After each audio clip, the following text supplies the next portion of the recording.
অধিকতর আত্মা নিজের দেহকেই সবকিছু বলে গণ্য করে।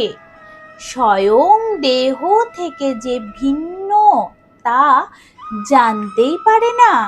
শরীরের যে দুঃখ, সুখ, স্বাদ, গন্ধ আদির অনুভব হয় তাকেই নিজের অনুভব মেনে নেয় আর পরিবর্তনের প্রয়াস করে না।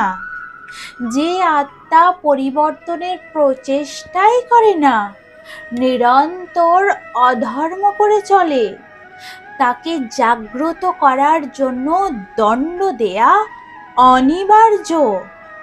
তুমিও এটা জেনে নাও যে তুমি কোনো শরীর নও, কেবল মাত্র এক আত্মা।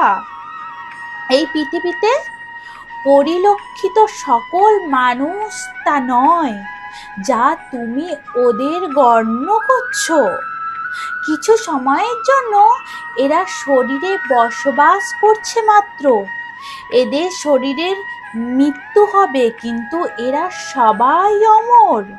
সে পুনরায় নূতন শরীর ধারণ করবে। আসুন আমার সাথে ভালোবেসে বলুন রাধে রাধে।